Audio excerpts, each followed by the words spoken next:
Will you stop?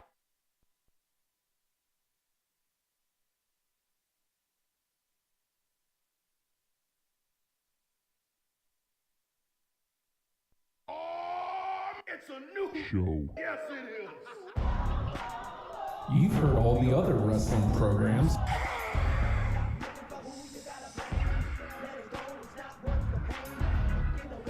Now it's time to listen to the guys who aren't booty. And you can't beat that. It's hashtag Wrestlepals.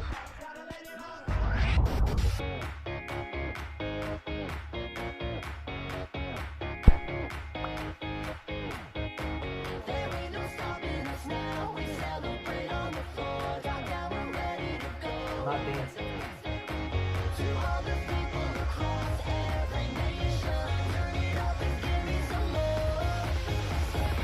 Woo! I ain't dancing. All right. You all excited? Look at you. Hi, Justin. Hello? Supposed to do intros first, right? Kill. Huh? Now, Who? You white, Jack. All right, hold on. I spent all that time doing all that other stuff. Look, I'm swarthy now. Look at that. Thing. It's a normally colored kind of almost normal head. Am I washing you out now? It's terrible. What are we gonna do? You know what? We're better in the dark. I tell everybody that. Individually and together, Justin. You, me, better in the dark. Think about it. Okay. Come on! What? We're in the dark. Okay. She's here in the dark. It's Jeff going away. What? Like I'm wearing a shawl too today. Great. It fits way. You moved that perfectly. Nice shawl. It's very nice. Been in the family for years. Hey, everybody's hashtag Wrestlepals. He's hashtag Wrestlepal. Justin. That's me. Tim. He's all right. And I'm, it all starts to say this, and you got to spooky finger me. You ready? I'm hashtag Wrestlepal Nate. There. What? It's mean when you do it. Worse in the playback. It makes me sad. Yeah? Not really. Okay. And we are hashtag Wrestlepals. That's us, Jack. Hi, how are you? Hello. There's emery boards over here. I've heard the tale. I've been made to feel jealous about emery boards. Okay. It's weird. All right. I don't know what the hell's going on with my life, Will Justin. you stop? What? Will you stop? Gorilla has a point, Justin. I shall. You're absolutely right. You know what? When I get off track, when I get distracted, Will you stop? you're absolutely yes. Hey, Nathan. Huh? Happy Rusev Day. Happy Rusev Day to you as well. Like, I want to fight it, but are we doing? Is that the thing we do? Please don't ever let this go. What? I feel like it's petering out just a little bit. Not for us. Not for us. Every day is Rusev Day. Mm-hmm. Rusev Day forever. That's right. I hope they don't lose that elsewhere. Not on the main shows. I want that to be just constant. It needs to be a reminder every week. Did you see the pay-per-view schedule for next year? Yes. Rusev Crown. Rusev Series. Rusev of the line. Rusev the line. Whatever the hell. Oh, okay. I picked the one I can't fit into the name. That's great. Rusev Mania. It's going to be fantastic. I'm looking forward to Rusev Mania. Hold on a second. I'm doing that thing that I do every week that I shouldn't do. What's that thing you're supposed to do? Yes. This. Rusev Crown. Blah. Listening to ourselves? Yep. How are we? I sound kind of tinny. Oh. Okay. I did it too! See? The name. That's great. Well done. I think we needed just a little bit more here. Let's make it a trifecta. Let's... Da-da-da. I sound kind of tinny. Oh. Okay. Two guys that hate themselves. Let's listen to it. Good stuff. All right. Hi, Jenny. Hi, Lauren. Play the goddamn clip then. I'm already gone. Will you stop? There we go. Weird place for us to start this week because we don't have. Well, again, and I think it's a good thing. The Rumble isn't until late January, so Raw is actually telling stories. Imagine that. It's weird. This is the time of year where everybody's supposed to be like, all right, I don't know what you want to see. Cool, I guess. We're not going to think until the beginning of the year. And, SmackDown has Clash of Champions, but SmackDown's SmackDown. And they've just been doing that SmackDown thing that they do. Oh, consistent storytelling, leading into things, which lead directly out of things. Almost as if there's a bit of continuity and people care about the storyline and the characters and making sure everybody's involved and, entertaining all at the same time. It's true. It's true. It's and damn true. wrestling. No, that's Mondays, not Tuesdays. Oh, dear Lord, Justin. Well, so you were telling me this off air, and this is actually kind of like a very interesting discussion. I mean, it's more of a life discussion than wrestling, but it happened in wrestling. So Well, that's a big part of the issue with it is where those lines blur. and I feel like with it, it's almost worse with wrestling because they're out there every week. The first thing they ask you to do when you tune in is suspend disbelief. And yes, of course he's a giant fighting dentist. Why don't curse. Why wouldn't he be? Yeah. He's very angry. Also evil. And his theme song is a drill. Was it? Yes. That was the theme. It's gotten better. You don't have to look that up. Here, let me look it up. I'm gonna believe you. I don't. If you want me to need to, by all means. I feel like I need to look that up. You need to look at. Isaac Yankem, Christ DDS. almighty. Why did I bring this up? Because you wanted to hear the theme music. I do, kinda, a little bit. I say theme music, but it's not theme music. It's a sound effect and a half. That's about it. Theme.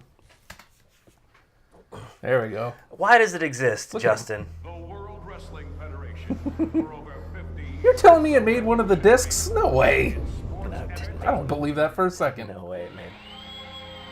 Oh, there is music behind it. It's elevator music.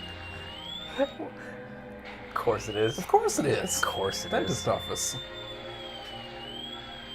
All right.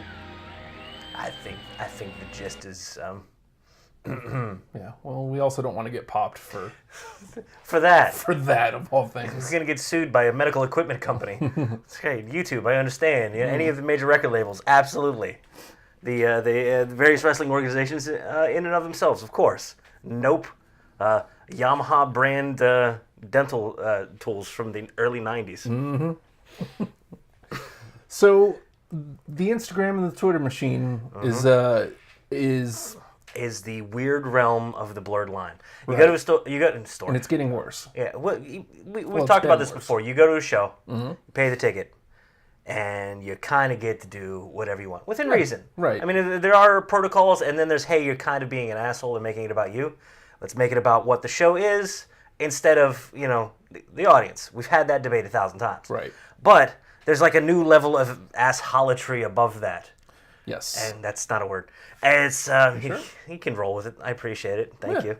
That this is beyond booing in a arena. This is beyond cheering, or this is beyond even harassing as they're trying to get to their cars and leave. This Right. is the realm of social media, which is still fairly new, and there's still a ton of dumb people on it. It's amazing. yes.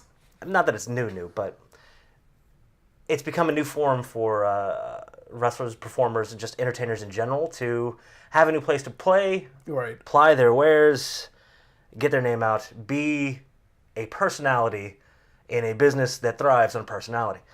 And the lines tend to get blurred. I didn't mute my phone. These poor bastards don't know how to really finish a sentence. It's There true. you go. I can finish a sandwich all day. I can't. Yeah, you may want to put that across the room. I got a note there. I need. Yeah. But the lines get blurred as they try to apply their personality on the various forms of social media and be that person that they're trying to portray in order to raise the profile of that personality, sell more merch, get more eyes, and be more of a draw, if you will. That line gets blurred between what is real and what isn't. Right. Because quite often, they're people too. And they kind of want to live their lives. And there's no real set rule or formatting for what's going to be real and what's going to be show. And then you got a bunch of dopes that can't tell the difference anyway. Yeah. I mean, you've got a few guys that'll like try to do like multiple accounts, or they'll have their own account. But that immediately gets discovered, immediately blown out of the water, and you're spending all of your time on there promoting yourself. How can you spend any more time just as yourself? You know? Right. So they're living these personalities online, and a lot of reality seeps through, and now a lot of reality is starting to get effed with more than usual. Yeah. Take somebody like a Kevin Owens, and Which is exactly the example I was bringing today, yeah. it's like I knew. Almost like we Who talked knew? for 2 minutes before the show. Who knew? On television, a KO is kind of a jerk, right? Yeah. And so he takes that and he applies it to Twitter. Yes. Like, he doesn't really respond to the positives. He mostly responds to the negatives, calling them idiots. And shut up, I look good. Yes. Well, that was even a positive. Somebody puts up a Yeah. picture of him, and it's just him, like, in a corner, just like, "Rrr." And a fan says, "Oh, man, can't you find a better picture of him?" Shut up, I look great. Masterful use of social media. Yeah. Not only shut up, I look great, made it his profile picture. It's still there now. Yep. Which sucks even more, considering how serious he's had to get today. Yeah. So we all know that the internet is full of dumps who are angry at whether it be movies, music, wrestling specifically for me, because I see it all the time. You haven't even mentioned politics. Yeah, right. Amongst many other things. Amongst pretty much anything you can think of, There's going to be a dope there's a dump for that. But ready to poke you with a stick. you're a dump. They don't. See, the dumps don't know they're dumps. Get my bags. No, they don't. They think they're right. That's the problem. You're a dump. They think they're right, and they think that. Well, the worst part is they think that, oh, I'm paying your salary. Those are the guys that get the. I hate to paint with a broad brush, but F them. That get the illegal stream. Yeah. That bother them at airports. Yes. Get the autographs and then try to sell them on eBay. What salary are you paying? Show up at a show at a show and try to steal 4 commemorative seats. Yeah. After talking about They don't pay for their network. They're probably not buying T-shirts. They are, at best, they're buying a ticket when the WWE comes to town. At best. and bitching about it. $15. I don't know, man. That's Guys are millionaires. the one thing I was always like after Punk left. Like I've always just kind of wavered with him, because like on one hand, like I totally get it, but on the other hand, it's like, man, like Which one do you mean? The internet response the or internet response or Punk's response? Well, Punk all would of be- it, like all of it, kind of like together, because like he went on Colt's pod and was saying, like all these fans are talking about how you pay my salary, you pay my salary. Nah, man, WWE paid his salary. Yes. And granted, he broke through and he became a big enough personality that people were buying his shirts, and he was top of the card. He was a top of the card guy. You were not, even if you bought a shirt, you're not paying his salary. At best, you're helping make his salary better. You're supporting the organization that does Right. so. Right. But I'm kind of walking away from the Kevin Owens thing. Well, here. no. We I mean, need to that's get it out there. an also weird point as well, too, is that people view them all as individuals, paid individuals that are hired by the populace instead of part of a traveling show. They're basically a circus. You don't, run up to the bearded lady, I pay your salary. No. No. No. No, it's, hey, this is a show. Hi, bearded lady. Do you try to find Brad Pitt on, I don't know why, Brad Pitt of all people on, hey, I pay your salary. Well, if I'm stalking, it's not going to be Brad Pitt. Yeah? No. Bruce Willis? No. Seems to have fallen off. He's gotten, weirdly old. He got old fast. I don't know. Stop naming people. You'll eventually get to something. John Cena. No. Well, who could? Who could see? Jesus Christ almighty. Did I get to press the button? I'm not allowed to press the buttons. Sure. I'm scowling behind that picture, by the way. Well, hold on. When you bring it down. Yep. What's the matter? Something happened? Almost broke you. That's why. But the latest thing with specifically back to Kevin Owens. Outside of his persona that he portrays, Right. he's a very devoted family man. This is my scowl in the playback, great. He's a very devoted family man, very loving relationship, and he's a zoo enthusiast. Yeah. He's just genuinely kind of sweet. He's a family man. He's a sweet, nice boy. Yeah. And people like to get in and bother him, Yeah. like they do. And that's fine. He plays with them very well. But the incident yesterday, it's yesterday now, I think it was, somebody hacked into his wife's Instagram. And that's one thing, is to hack into it. Not a good feeling. I was part of a Chinese family for about a week and a half. I remember that. It was great. I love my Chinese family. Seems like only yesterday. It was like 7 to 8 days.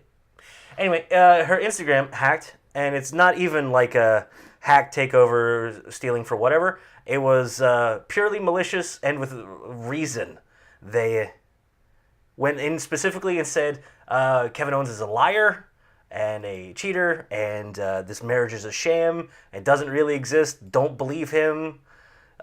He doesn't care about his kids, and just all manner of the worst awful thing. Like this is like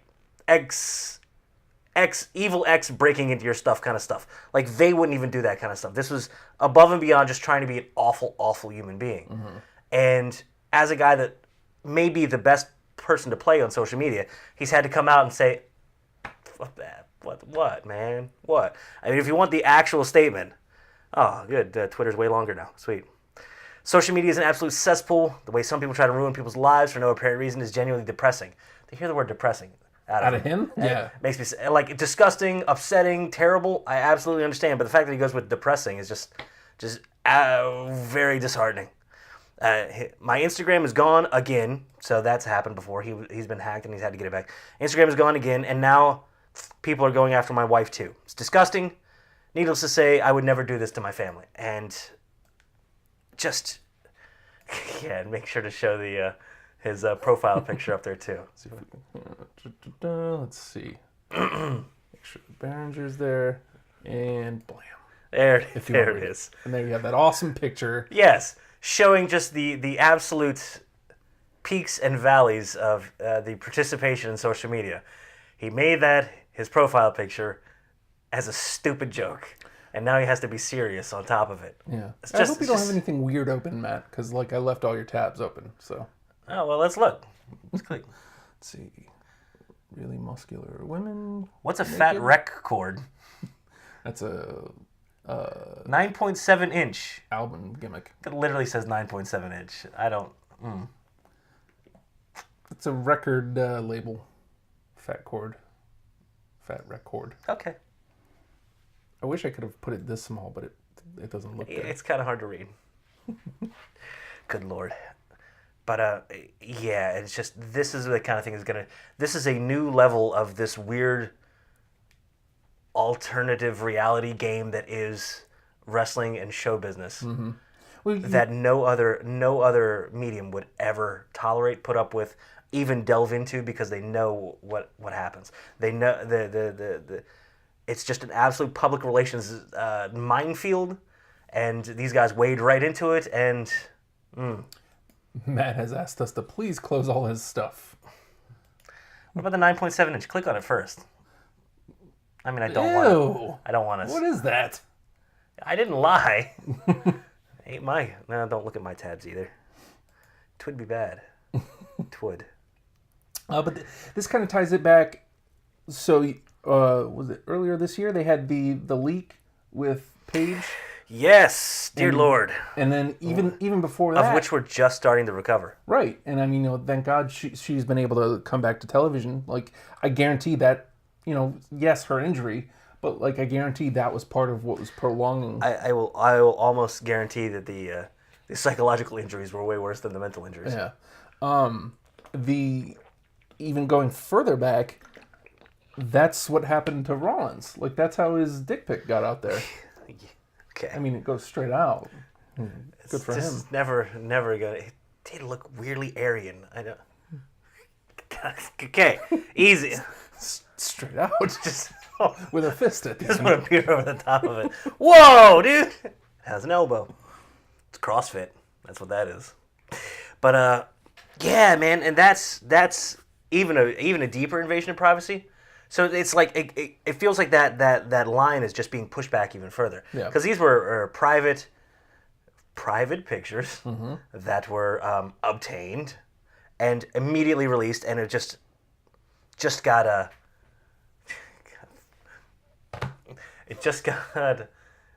of hand super quick. But the social media thing, it seems like a place that should be a safe place for them to be able to play. Yeah. Especially within their personality, until somebody just goes too far. Yeah.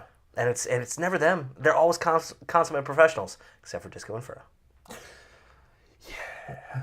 Still remember that? Yeah. 'cause That's he's a the one weirdo. example. Well, I was trying to think of examples where the professionals stepped over the lines, and that's the one I can think of. Yeah. Hey, send pics of those ladies. Yeah. It was a joke. was a great- Oh, it was a joke. I'm Disco Inferno. Great. Yeah, you gotta do. Is that his dance right there? Yeah. Ooh, sort of. It's not bad. I No, mean, it's awful. really bad. Yeah. It's awful, but still. Disco Inferno.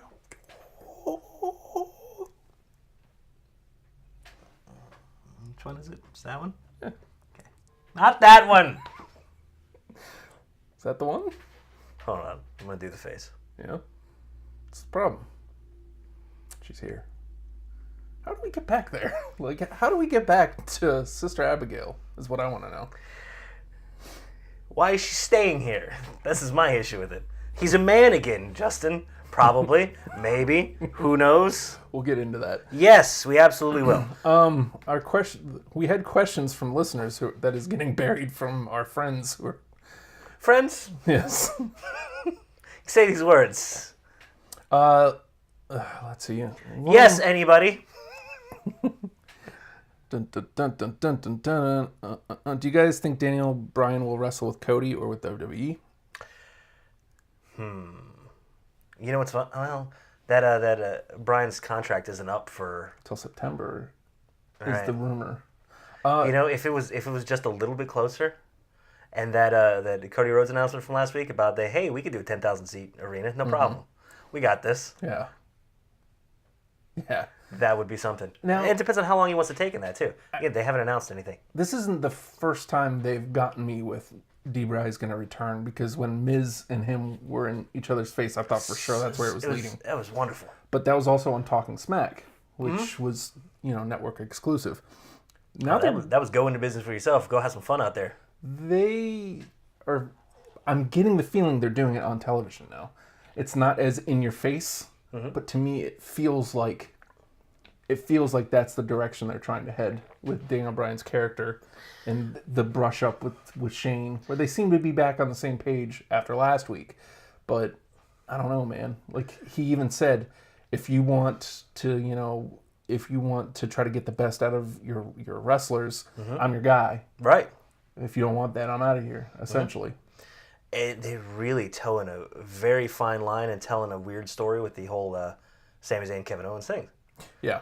And that's got Bryan right in the middle of it. It Yeah. didn't have to, but the three of them are just kind of magic together, and it's so weird because you've seen the weird storyline corruption of Sami Zayn, and then it just all of a sudden clicks, and then it just makes all the sense in the world. Given the backstory, especially if you go deeper into the Indies, that entire backstory, all they've been through there, and then Daniel Bryan is not too far off the periphery of that.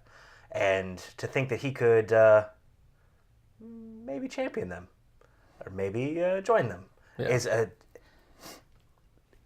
terrifyingly tantalizing treat. Alliteration, it's your friend. Tantalizing treat. Don't run. Look, man, I'm not even close to as weird as that sumbitch is getting, all right? Do you think Impact will fall since some of the top stars are leaving? Well, most of the top stars are gone. It's interesting to see Sami Callihan's there now. Okay. He's pounding Is he on orange? OVE. Poor guy. So, I don't know. I love that guy. So, that may be enough to get me to tune in. Also, Don Callis. It looks like he's been named to the creative team. Oh, all right. Yeah. And that Something was different. yeah. So it may be worth watching again here soon. Yeah, but it's fighting. It's been able to stay afloat forever. I don't know how, don't know why, but it's been able to make weird changes, and it may be due for another one in that weird turmoil. It's like trying to follow an NWA storyline at this point. It's like, okay, we've got your touring champion, but what is all this? Everything's in turmoil at the moment. But the fact that they have even the most garbage of television distribution, or even the ability to produce for television, to be able to release in some manner, shape, form, or platform, means they've got the potential to stay afloat, and it becomes an attractive. They still have something that the higher level indies don't have. They have a little bit of name, they got some stank on it, but they still have their production and distribution method. And even if they were to change distribution method and even go, like we've talked about in the past, going full Twitch, that is a possibility for them. I almost feel they would do better on Twitch via donation than they would trying to secure some sort of a broadcast deal with anybody, because the syncing has been awful, and I still feel like there's just like one opportunity for one bigger name to make that jump and make it their own. Wrestle Circus is doing a damn good job of keeping that nice firm spot there, but if an ROH were to say, hey, we simulcast on Twitch, join us live, Yeah. it completely blows everything out of the water. If Impact can say, hey, join us live, and they could stream it live with that level of production, they become a product that nobody else has, nobody else can do, and distributing it in a way nobody else is. They will be the best of everything available to them at that time. But that's almost kind of the direction they're going to be forced to go because they're losing that top talent. Ellie brings up a Impact is going through its own version of a midlife crisis. It is. Bought the convertible. Yeah. You know, they brought in Billy Corgan. It seemed like it was going to work. Then they ran him out. Midlife crisis. What's that like? Stare deeper into that camera there. Okay. I think mine's still a couple years off. I hope. I don't want to die when I'm like 73. That would suck. Is that what this means? Midlife. Oh, God, no. Right? Oh, no. What do I know? Not much of anything. You great. Shush. Don't shush. Talk. Okay, hold on. I'm shushing. I'm going to drink loudly. Come on. I'm just covering you up while you drink. She's thirsty. She wants a drink. Hold on. So I got to look this way. Be sad. I'm close. I guess. Okay. No shawl.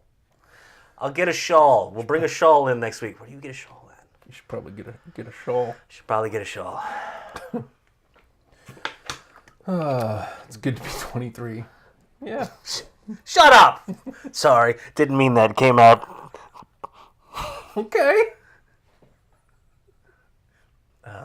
Dear Lord. Will you stop? Is that for me or for Jenny? Folks, let us know how you feel about that invasion of privacy we were talking about earlier with the hacking of the account. The hacking of the account. That gets into legal issues as well. Yeah. But before you get to the legal issues, where's the line? Is the legal issue the line, or is that just symptomatic of somebody that's already stepped way over? At what point, is it the family? You're messing. And how much is okay? Again, you're messing with somebody's family. I mean, I get it. They brought his son in, as far as he's a John Cena fan, and that was part of the story. But come on, man. If you can't separate the two, you're an unhealthy fan. Yeah. Sad. So sad. Ruins it for people that just want to enjoy. This is why we can't have nice things. I mean, that's why that saying exists. Mm-hmm. Do you think CM Punk will wrestle with Ring of Honor or New Japan? It would be awesome if he does. Honestly, I think Punk is done with wrestling. This is going to be one of my questions. Do you think he even gets the itch? I doubt it. He may fight again, but he seems pretty happy in his life. And, how could he not be? Yeah. He married a very good looking woman who is doing well with her life. She's writing. I miss them both on my television. I'm not gonna lie, and I know Leslie's at the point where she doesn't want to see him back ever again. And like I can understand that. Well, that's too. okay. Yeah, because it'd be a totally different dynamic were he back now. He gave a giant middle finger to us. Like I get it. And we all applauded. I mean, I get it. You know what I mean? Like, but like the things he's going through, like almost everyone gets through. So like, I get, in a way he's like trying to martyr himself, but in the meantime, like now he's just going to get swept away. Like there's things that can't be erased, like his title reign that can't get erased, not anytime soon. Nobody's getting anywhere near that. Right. But anything else he's done, they don't have to ever mention his name ever again. And that bums me out because I liked the guy. Yeah. But, I mean, even if it were to come back at this point, what would he have to offer that we're not getting somewhere else? It always sounds like a good idea until they get there. Yeah. Which, I mean, that might bring us a little bit into the Hardy situation. But because that's kind of different. It's like, what kind of magic can we get? But if Punk were to come back right now, he'd be exactly what he railed against. Yeah. It's like, here come the part-timers taking all the spots from the young, hungry kids. It's 100% who he would be because... And I want to believe that he'd be a better person and be like, well, this is my time to give... That dude, I think, is worth it. I'm going to give him the rub and let him have a go. But let him have a go at greatness. The thing that always gets... His arms weren't too short, too. The one thing that always gets... It's funny you bring up that promo against Rock because he only wrestled Rock. I bring this up a lot because this always gets swept under the rug with Punk. The reason he wrestled Rock was because Rock came back and wanted to wrestle a heel. Punk was a babyface at the time when he was coming back. I hated that transition. It was an awful transition. But it was okay. It was the best that could be done with it. Right, but like it didn't have to be done. The company wanted Punk to drop the title to Bryan. Yeah. And then Bryan was going to wrestle Bryan was going to wrestle Rock at Royal Rumble. But Punk was like, nah, man, I want to wrestle Rock. Well, I get that, dude. Like, I get that. That's number one, that's a big payday. Number two, it's part of a legacy at that point. And it's also, he said himself, like, how do you get better if you don't wrestle people that are better than you? How much better does it get in the industry than The Rock? So, like, I get it. Akeem. Oh, it was rhetorical. I'm sorry. He sits in silence. He makes me think about what I've done. You know what? He's right. I'm sorry. And I'm sorry. I feel like he could have he says he's a man of business and that he's willing to put anybody over, but like he kept constantly bitching about having to put people over. Was it his time to do that yet? It's Ultimately, debatable. Yeah, well, without a further career to look at, it's hard to say. Ultimately, like I was fine with it because I was a Punk guy, and then it gets into that reign. Again, like that's always been my issue with Punk is like I can totally see his point, but I can also see the company's point. It's very hard to discern the right and wrong. In that situation, and it seems like a business as well where you desperately have to be your own advocate. You have to be the one that's in your corner. You have to be the one promoting yourself internally, or else you're just going to be oh, whoa, what a good hand. Yeah. Enjoy your life in that tag team. Build that up a little bit. Yeah. Sounds like I'm shitting on Cesaro. I'm not. He's great. You know who surprisingly is that guy that we were talking about that wants to come back, work full time. He could so be just a part timer. Wants to come back and work full time. This is the craziest thing. You're gonna say the craziest thing. I'm ready for it. And he wants to like put guys over. Batista. Weird, huh? It's insane. I never saw him that way. Well, you know what? I mean, it's not maybe his fault. multi-million-dollar success as an actor will change your perspective on things. Yeah. Oh, wrestling, that's cute. He loved it. I go play it. Like I mean, I loved his interview with with Jericho a couple years back. I think it was like right before Guardians came out or right after Guardians came out. And it was really good. And then recently he was on JR's pod, and like one of the things he said is like, if I'm going to be back, I want to wrestle. Like, Right. I want to do the house shows. I want to really be in there with somebody. I really want to put people over. Like, I want it to make sense. And to me, that's just, it's cool. It's like he's found that love and that passion again. Yeah. And he misses that level of involvement. Do you think he had that the last time he was back? No, but again, I think that's more on the company than him, because I think he probably had that, but it got shat all over in that Royal Rumble. Right. Because people are booing Rey Mysterio at number 30. Booyaka, boo. Yeah. Boo. Yaka. Yaka. They're booing Rey Mysterio, and then they're booing Batista, which, ultimately I understand, because we all wanted Bryan. Everybody wanted Bryan to win that. But to boo Rey Mysterio in the meantime, it's like I said, don't boo booking. Like, Poor bastard. yeah. I mean, it sucked. You don't have to like it, you know what I mean? But like, don't boo booking, I guess. That was one of those moments. That was one of those moments that was too magical to avoid. They recovered well from it, I think. Well, that WrestleMania 30 is still. I mean, I need to rewatch it, but it's at this point is still my favorite of all time, because it's got that bookend of Daniel Bryan beating Triple H in an excellent opening match, and then the triple threat main event where he wins the title. Total beautiful 4-hour story. WrestleMania. And, it also has the open with Rock, Hogan, and Austin in the same ring at the same time. That's Silverdome. Yes. And, Cena and Wyatt, also a great match. But, all those... And Taker and Lesnar. Mm-hmm. It was just a really well put together Mania. Yeah, we actually went out for that, didn't we? Yes. YWS was out at the gimmick. Mm-hmm. And... Old-ass Road Warrior Animal. Was that? No, that was another time. That was a different time. That was the one where wonderful, Dude rules. wonderful said something about, what if Sting comes out, and Road Warrior looked at him like, you retarded? Oh, now I'm a fan. It's good and stuff. then Sting came out. Hey, what do you want?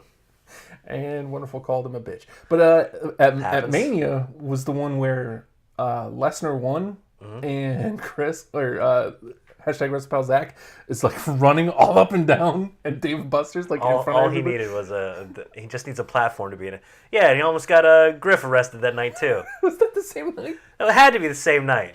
Griff. It's nothing worse. miss Griff. You got two wrestlers, and they're just playing with each other, yelling at each other, and then the white man runs away.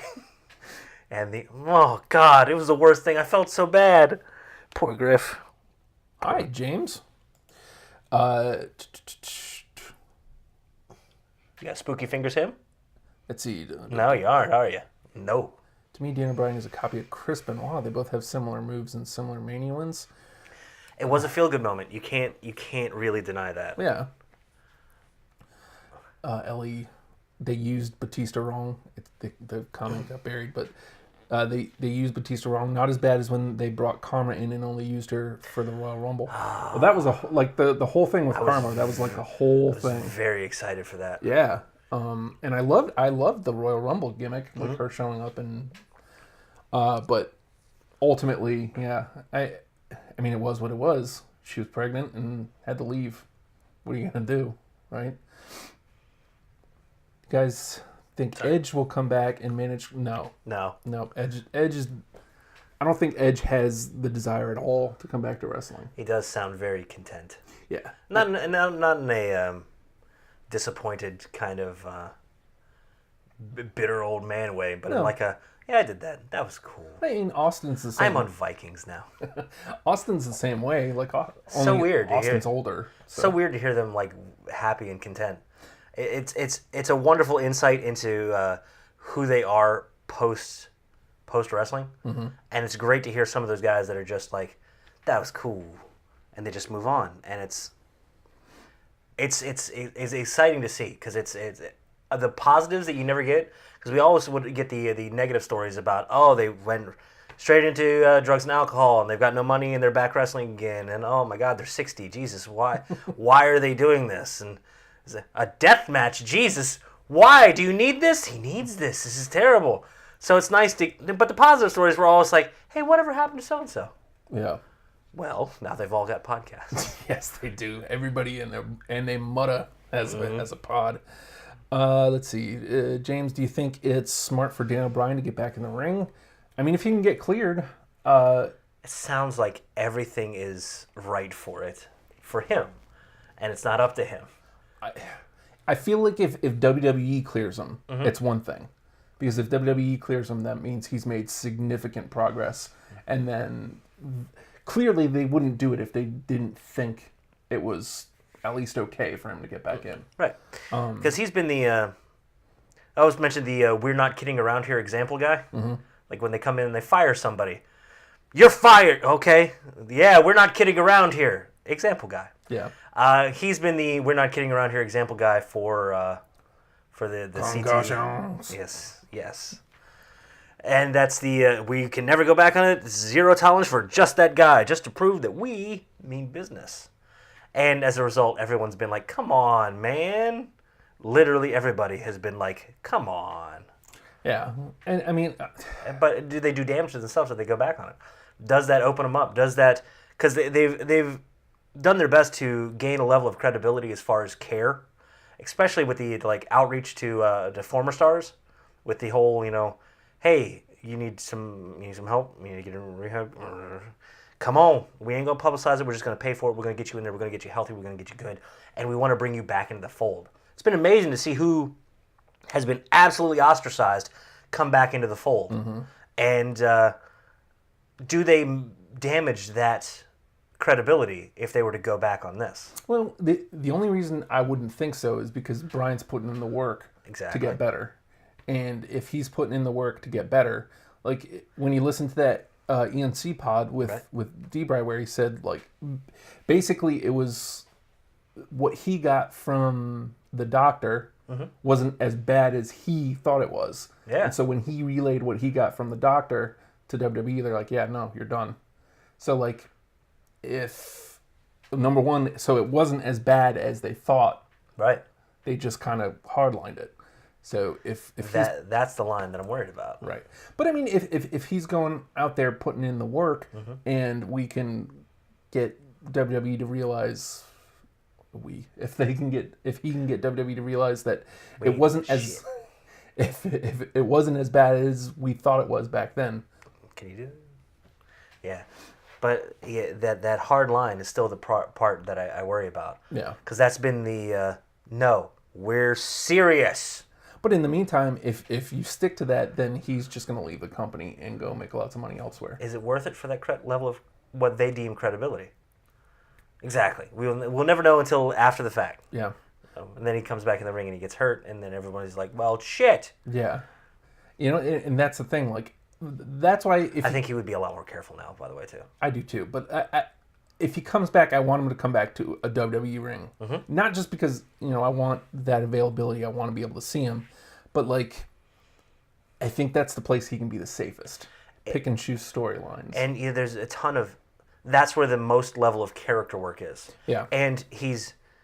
As much as you go back to the they were still calling it NXT at the time, weren't they? The bringing in the amateurs.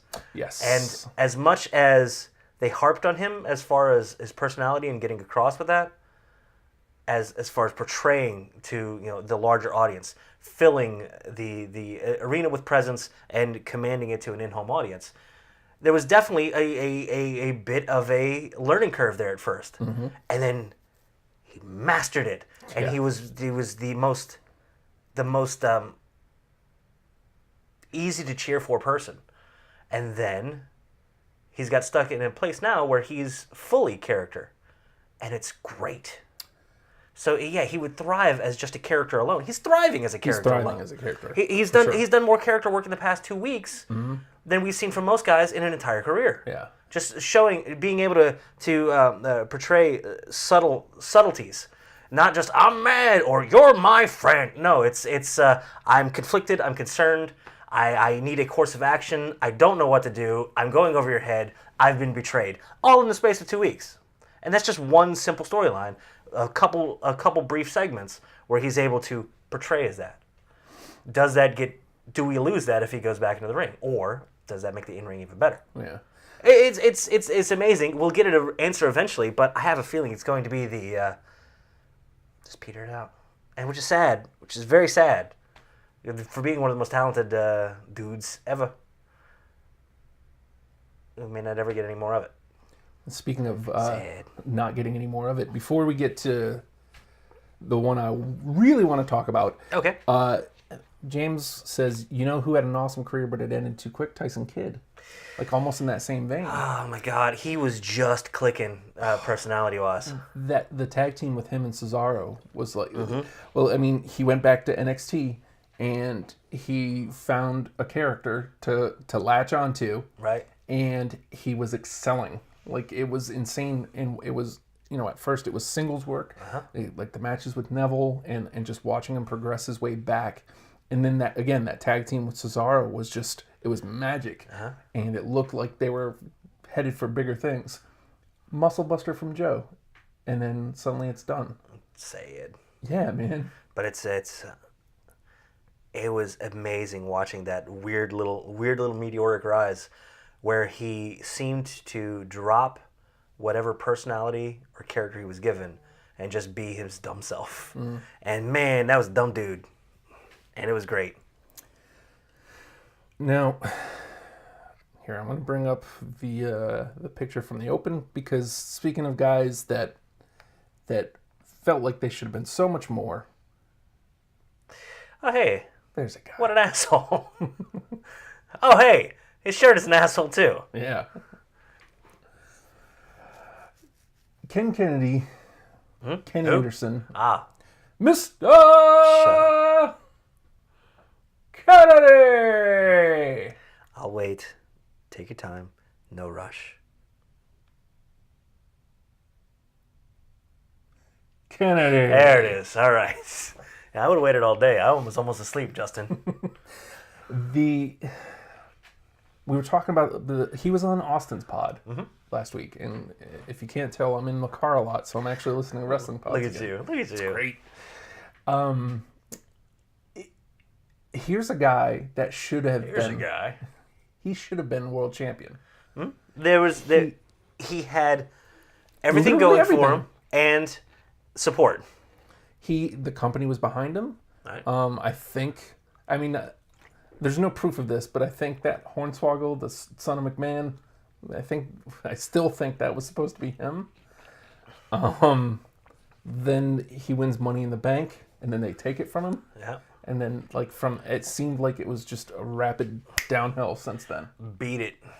And he said on Austin's pod that the reason, or at least part of the reason, was because he was speaking out on the Benoit situation. Right. And nobody asked his opinion on it. He just kind of gave it. And so he just kind of stepped out of line, and, they were like, yeah, no. Don't do that.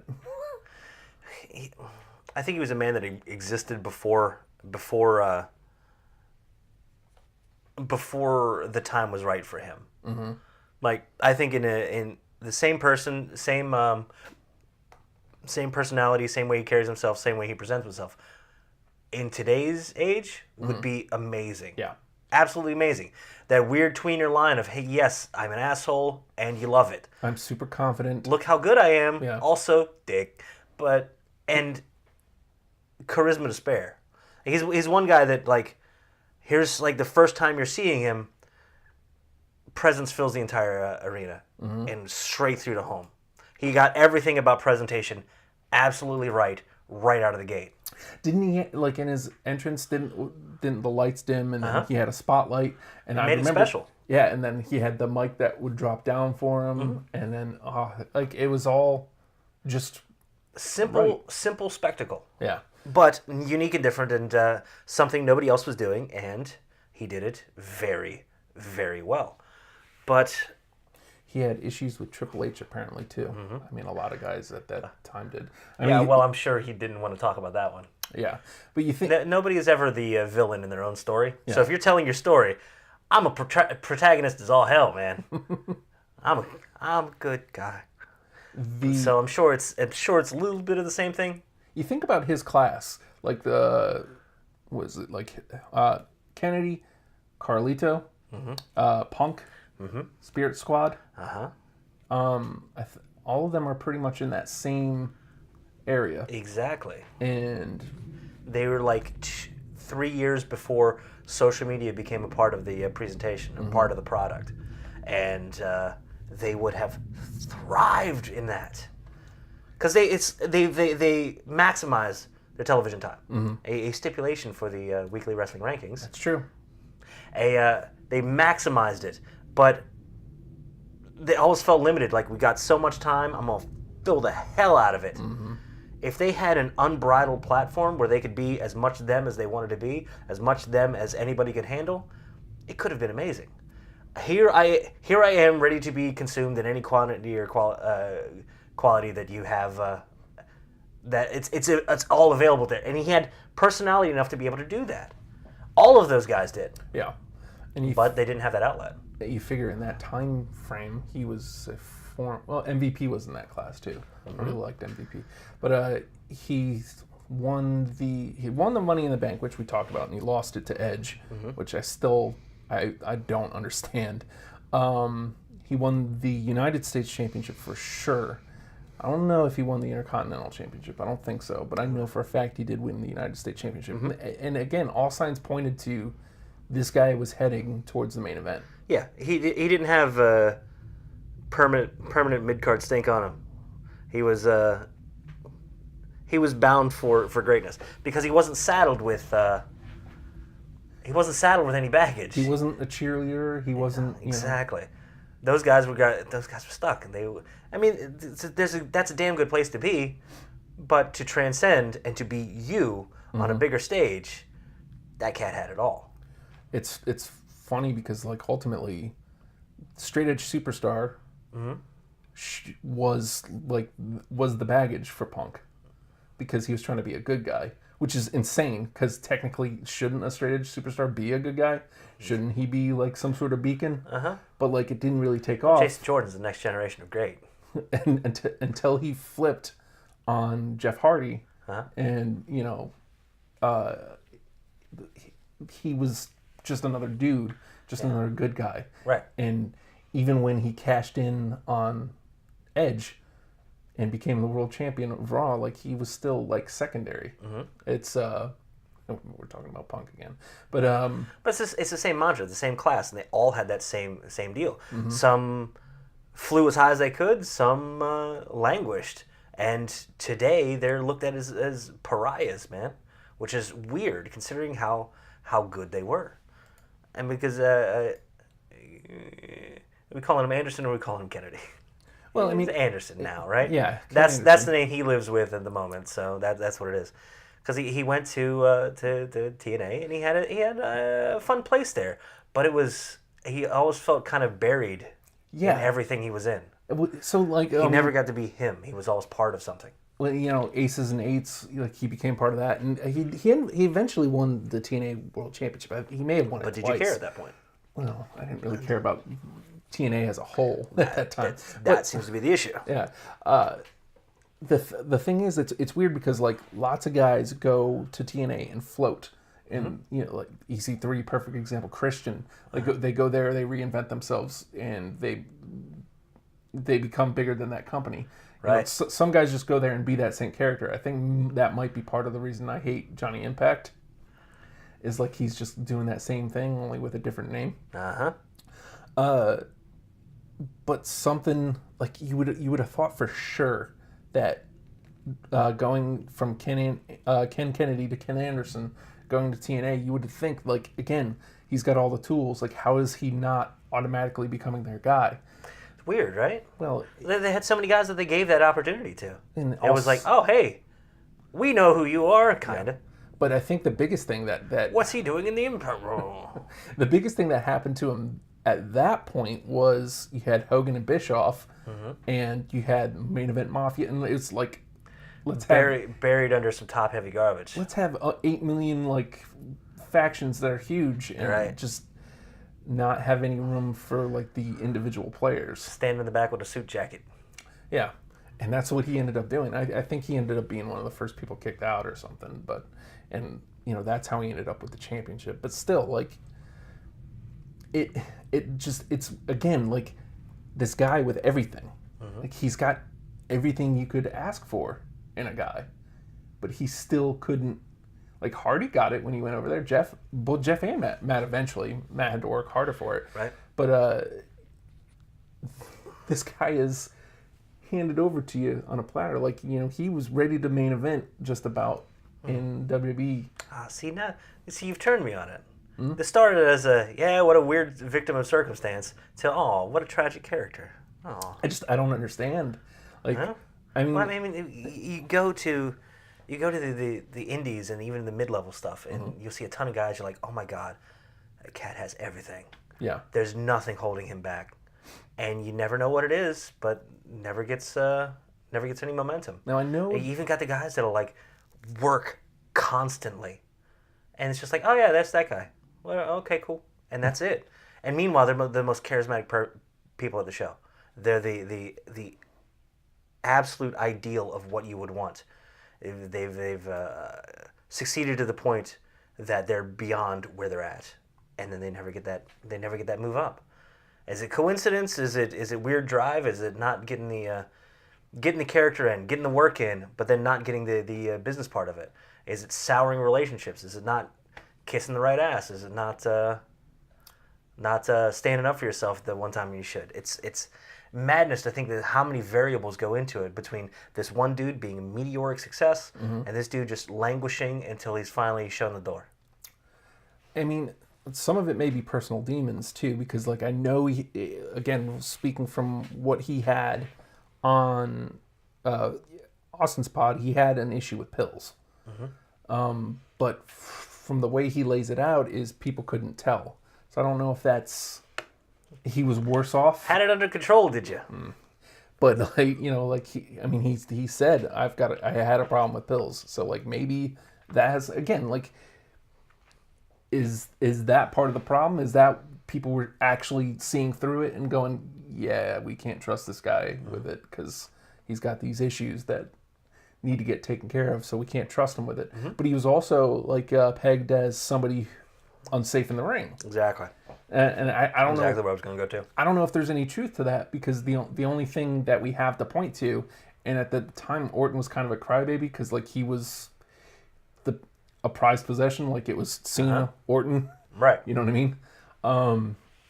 But he had that one Raw where it was LA and then they were supposed to be in Denver, but Denver double booked their arena. Oh yeah, I remember that one. They didn't expect the Nuggets to make the playoffs. A lot of faith you showed in your team there. Yeah.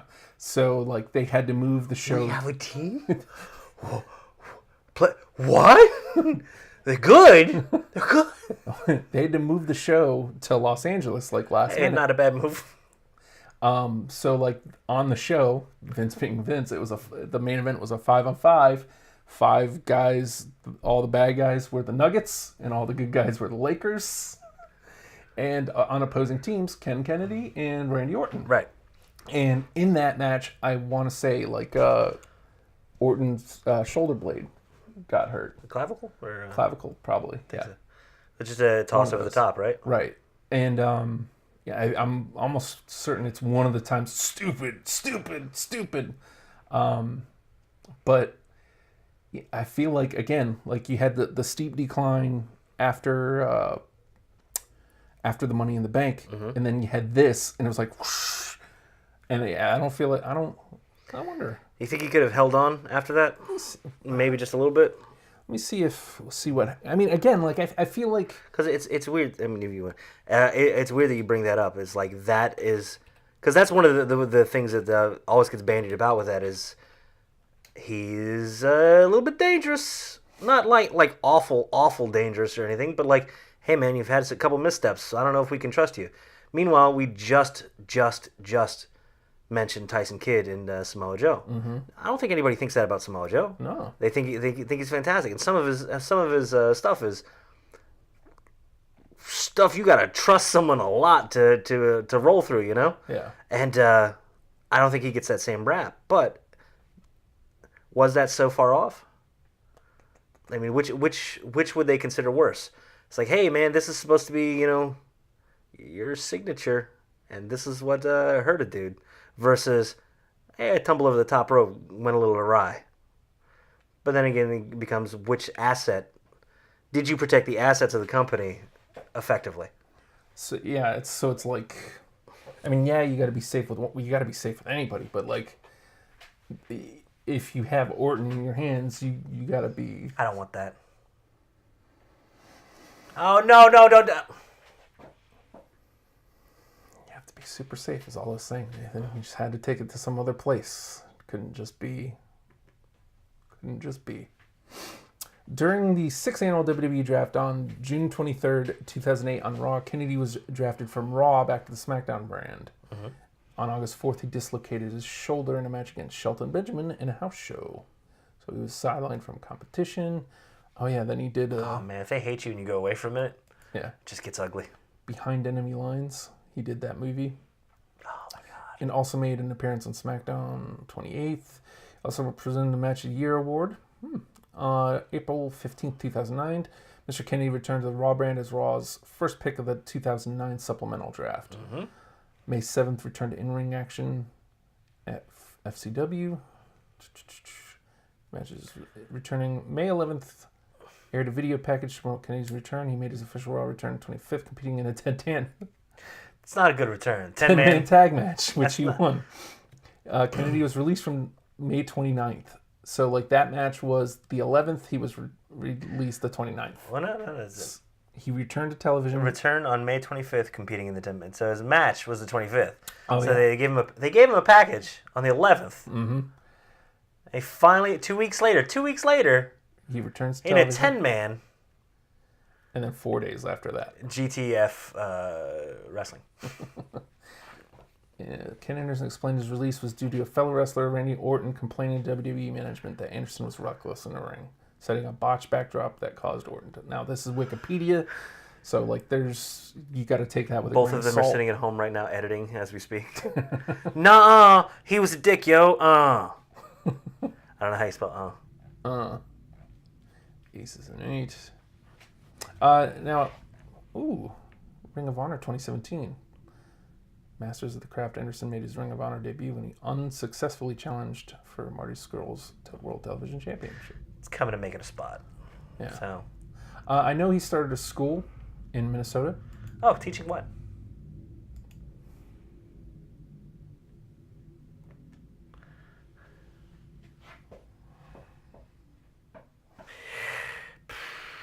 Yeah, it hurts every time. I mean, I know I deserve it. Yeah. You feel better about that?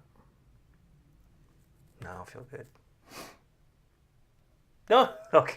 What the hell, man? No, exactly. Speaking of, yes, what the hell? Oops, wrong one. That's the button, Justin. Mm-hmm. I don't know. It made me want to think about you're gonna hurt your hair, your hand, man, and your hair. I hurt my hair a long time ago, Justin. If you ever see it, let it know I'm thinking about it. Hey, how's it doing? Look, it's looking out there through the window. It's looking at you. It's building a nest. Baby, come back. It is a nest. Terrible. Oh, God, Justin. What did you guys think of Mr. Kennedy, Ken Anderson? Nobody cares about him. I don't know. I get that. I just think it's such a weird, tragic story. Yeah, every once in a while, I want to talk about guys like that because we spend so much time recapping Raw and SmackDown and pay-per-views and stuff, and that stuff's fun. But we did the one for Glacier last year at one point. Like these are the things that I want to delve into these characters. Like, why didn't they work? Why? What was it that? Because everything on television, it should have worked. Yeah. It just didn't. It's a weird shame. So, you can portray yourself as the asshole, and that works a lot. Mm-hmm. But if you're perceived as the asshole, you're gonna have a rough day. Sad. Oh well. Yeah, that's me summing up a career. Oh well. Oh, well. Oh Jesus. Technically, it's not done, though, apparently, if he's working with Ring of Honor and stuff. I guess maybe we should talk about, though, like here before we start wrapping up, like things that happened in the last week. A lot of matches shaping up for the Clash of Champions there. Yep. We've got 2 3-ways now. Good for SmackDown, not sitting around waiting. Yes. I felt like they were going to wait. It's like, come on, man. What's up? But they've already flushed it out, and then they're going to flush out the stories to get there, which is Shane Helms too. fantastic. Maybe we'll talk about Shane Helms in an upcoming episode. Like we've got lots of time before the next pay-per-view, and lots of time before the next pay-per-view after that. So like this is the time where It's a fun time of year to talk. I want to talk about Fun guys ones like if you talk. Anderson and stuff like that. So maybe we'll talk about Helms in the coming weeks. But so the U.S. Championship, like it's going right where I thought it was, because Corbin, started kind of brushing up against Rude. So like it was, but apparently Rude isn't finished with Ziggler yet. I guess. So now Ziggler is put into that. So it's now a 3-way Corbin, Ziggler, Rude. The only thing that worries me about that, have you listened to Ziggler on ENC Pod yet? No. You driving to the car? Look at you. I'm distracted. I know. Not That's really. why I looked at the camera. Totally I focused. know. Been busy. I know.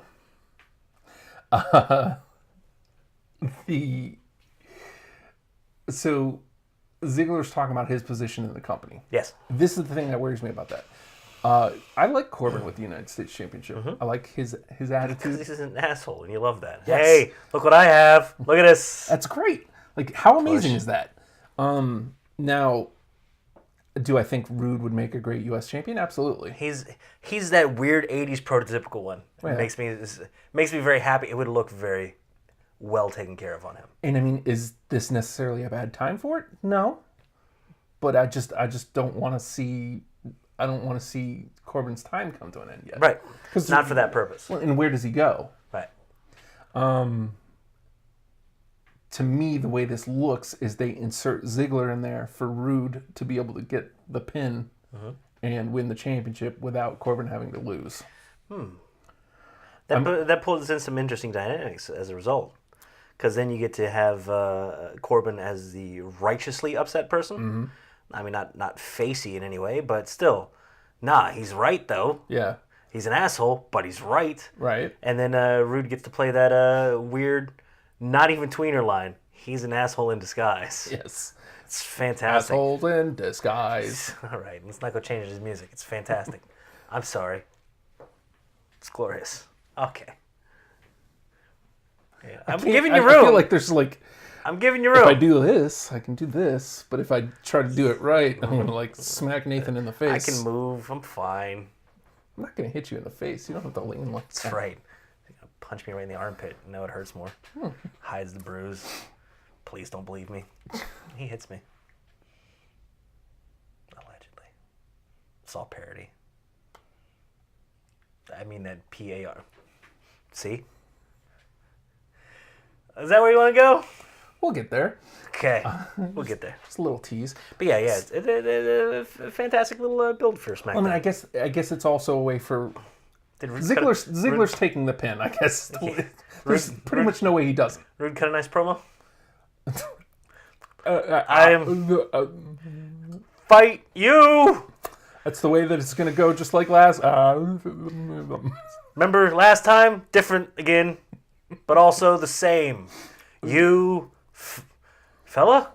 No, that's someone else. Shit. I said shit on TV. Oh no. Yeah, that's right. We're gonna, yeah. Maybe. You know what? I like the dude. I like him so much more. Because it's just he just kind of had to roll with it. It's like, well, I'm melting here under these lights. I better lick my lips. Lick my lips. It's a throwaway promo. Nobody's seen. Can we just link that every week, please? Hey, remember this? We do. It'll never go away. It's on this computer, and it will find its way back onto the program at some point. Oh my God. So that'll be an interesting three-way. The tag division also going into a three-way. Thick, weird nonsense over there. Look at that. So you've got the Usos as the champions, and Benjamin and Gable. Who's your heels? Isn't that nice to play in a different dynamic? Yeah. It's a wonderful thing to be able to play in that different dynamic. It's so hard to boo the Usos right now because they're amazing. Yeah. They are amazing, and technically nothing they're doing is inherently bad guy. You know, some in ring stuff where they're viciously going for a knee. They work a little heel. Evil ass super kicks Yeah. that you love. Wasn't a party. Nah. You're lucky, Saxton. The New Day, Gable and Benjamin. It's like Gable and Benjamin have lost their grip on the number one contendership. That's what I like about the story. They have a motivation to want to achieve. Now it's like you've got New Day sneaking back into the picture. I don't think for a second New Day wins. Right. I think they just kind of, like I said, They're there as a foil for both other teams. it's motivation for Gable and Benjamin. And the Usos have the history. Yeah. I'm interested to see what kind of match this pulls off. We've got nothing but magic from New Day and Usos. I don't see this turning out any different. And Shelton has done nothing but impress you for ages. And we look at Gable and like, wow, hey, all the potential in the world. Yeah. How are you? And so, like, I feel like between those three teams, there's no reason that match doesn't succeed. Let's see, the women's. It always gets funky when it's a three-way tag. Yeah. But if anybody can do it. It's usually better if it's like a TLC or a ladder match or there's some sort of extra thing. But I trust wholeheartedly those three teams. Yeah. Like there's nothing that says disaster there. And it's nice to see Gable in this spot too. Yes. Thought he was going to get left behind. It's like, oh, is he going to get a single thingy? Kind of, a little bit. He got a little bit. Had that great match with Rusev and and Styles. Yeah, and he got to show off a little bit. And then I was worried. It's like, oh man, they're going to cut the legs out from under him before you even get started here and throw him in a tag. No, they got some faith in him. Yeah. He's going to be a weird major star here. Yeah. Everybody's saying that. It's not like I'm groundbreaking. Like, hey, you know who everybody Really? likes? That guy everybody likes. No way. Seems okay. It's breaking news. Let's see. The women's championship is still between Charlotte and Natalya. I think that was a little bit of hey, we got to do a little. We got to buy a little time before we unleash the story we're going to unleash with the new girls. The Riot Squad. Is that what they officially going by? Yep, and they added another T to Ruby Riot, so it's Riot. The Riot Squad. Just two. Riot Squad. Okay, hold on. Ruby Riot. One more. Riot. Stop. That's fine. I'm good. I got it. That's good. But And I like that mix better over there. As far as the 3 on Raw and the 3 on SmackDown, I love that mix, especially with Ruby Riott being more of the focus, letting her play more as a character without being awkward, weird. Yeah. And she has two of the most.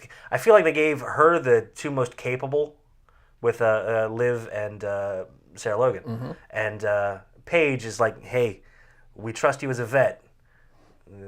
Take Mandy and the other lady. Apparently, the story there is she was their pro for Tough Enough or something. I didn't realize that, so I guess that's why it was those two specifically. Okay. Yeah, you know what? Hey, whatever you need. The fact that you're trying to pay enough attention to the backstory to take that into account and be able to cite it, good job. Now, I appreciate that kind of stuff. how great is the push Riot Squad's getting from the jump? 2 weeks on television, 2 injuries. And it's a great way to backseat some people without having them be just back of the line. You know what I mean? Right. So Becky Lynch written off of television with the injury like their first week. Good. And then in ring, Riot Squad injures Naomi. And so she's going to be off television for a little while. Completely clearing the top of the field. Right. And so now Even the perennial top of the field. they get to inject themselves pretty much anywhere and basically triple team Charlotte. So I mean, the story is going to become Riot Squad versus Charlotte, and then somewhere around here you still have Carmella floating around, who they're not really putting on television. I hope they let that sit for a little while. You know what? Like, It's too much magic for that much confusion. with what's happening right now, I don't see any reason. I mean, unless they're going to flip Carmella, which They could. they could if Charlotte loses, I guess. I mean, I don't know. There's a bunch of different ways to go here. And you still have the idea of, hey, we're going to have to get together to survive this. Yeah. With, Tamina's still hanging around. Like, they've pulled her back on television. It stinks because, like, for a little while there, she was looking well. Like, it seemed like they had a direction for her. But, again, she's been off of television for a couple weeks. So She still fills that fill role. yeah. I mean, it is what it is, I Maybe it guess. comes to an end, but it's been fun. Yeah. Let's see. I mean, they changed it. I know they did. Thank goodness I they don't care. changed it. I heard that bad one time. That's all it took. Me, no. Oh, that's her name. Me, no. That's her name. That's her name. I have no confusion of who this is. Oh, it's her. There she is. Look, hi. Hello. So as of right now, no other matches announced other than the main event. Jinder Mahal getting his rematch against AJ Styles. Very good. They left a decent enough time that kind of want to see it.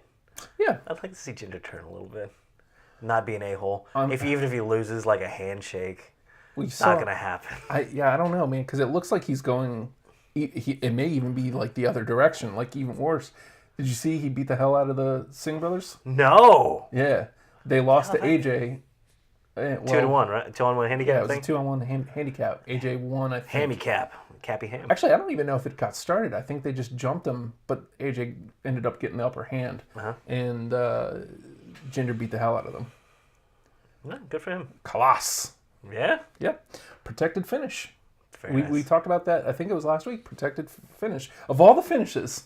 Weird. The Colossus is not weird. You took a guy from like Raw who was losing every week. He needs something to get him to that next level. He has a reason why he can win. Yeah, it's the Colossus, and it puts people away. Aw, it's adorable. Okay, so, that's that. I think that pretty much adequately for right now, because like I'm looking forward to what happens on SmackDown. So let's. Sami Zayn and Owens and yes. the Bryan contingency, Bryan and Shane, fantastic storytelling work right there. Continue. How do you feel about the Nia Jax and Enzo love story? I mean, did they? I'm in favor of it. Did It just seemed like a weird moment. Was there any reason? that's what I'm saying? Is like this guy says it's a love story. Did they expound on it like with any of the I extras? just want Enzo to be into it. That's All I want. Hey, what's up? I just saw the one segment where like he It was weird, right? he was pepping up the Zoe train, and they go off to have the match, and then he turns around and Nia's there. How are you doing? Like that's the only thing I seen. No, she overdid it. Well, yeah. Hey, you do. Well, she was like way up. Rawr. I'm not standing up for Does this. she become a female member of the Zoe train? No. Do they start palling around? Maybe. Is that a bad thing? Oh, that's you. Hey. Somebody's calling? No, I mean, no, of course it's not bad. I mean, it doesn't hurt. Anything that blurs the line between Raw and 205, all in favor of. Even if it's the women's division, I'm okay with this. Yeah. I'm not saying be a part of it, but associate and backstage interaction is amazing. It's the same thing that we talked about, was that last week, with the segregation of Finn Balor and Joe? Mm-hmm. Joe feels right in some shit right now, doesn't he? Yes, he Because does. of a little bit of interaction. That's all it takes. And Finn will as well. They'll get to him, and that'll be fine as well. But being able to say, hey, here's the Raw Women's Division. They exist in the same universe as 205. Look at this weird little crossover. Ain't that weird? These matchups you never would have think. Who would have think? Nia Jax and Zomora. Yeah. Nobody really called that one. No. Nope. Not even close. Well, I'm intrigued. Color me intrigued. I'm willing to see where these things go, and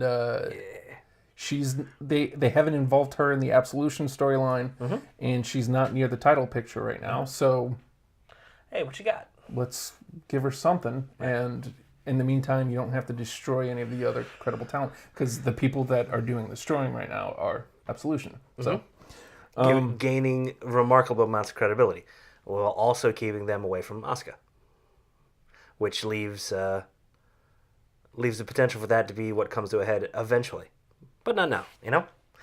So we have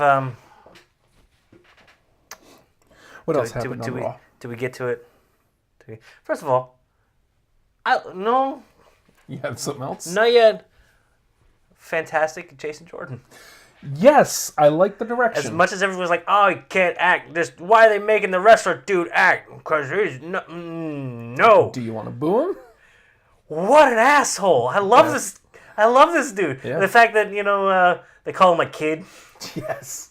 Yes, because he's a mouthy, whiny little shit, and he's exactly. Hey, what? Who are you? Joe, we're gonna wrestle next. His delivery and cadence has improved 1,000-fold. Yeah. With just being, I'm a god. Don't Mr. Simpson. God damn it! I always fall into the voice.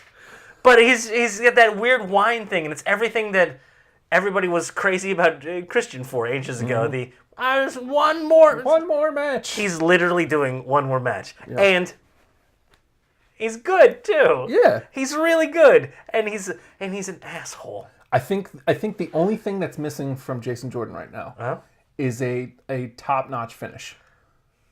Because like in the segment yesterday, he had a belly to belly or a belly to back.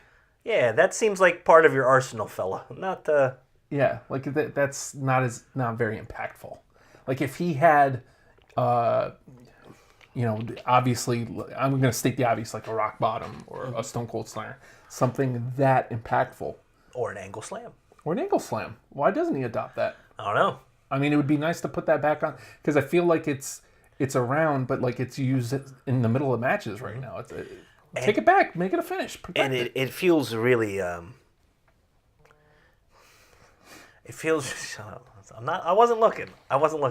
It feels really like it's something that can really be a showpiece as well. Suplexes are fine, but something about that angle slam was very. It's a giant rainbow arc when it's faced straight hard camera, and it's just full range of motion, and it's absolutely amazing. And even if that transitions into, has he employed any sort of submission holds or anything yet? No, I don't think so. I'd love to see that in there as well. Yeah. Picking apart wrestling, some would say. Yeah. But Well, that would make him like this combination of angle and rock, which would be amazing. it seems like a good. Yeah.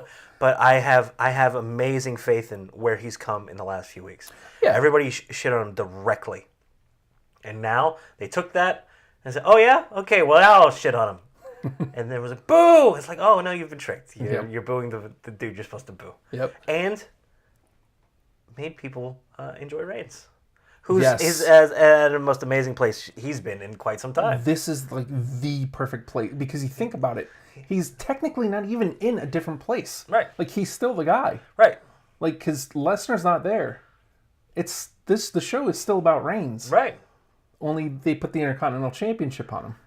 I don't know why I like the weird throwing over the back carry. I shouldn't like that. Reminds me of Eddie Guerrero. It feels good. I don't know why. Because he's a workman. Right. He's a workhorse. I got shit to do. Here we go. Here we go. Going to work. Here we go.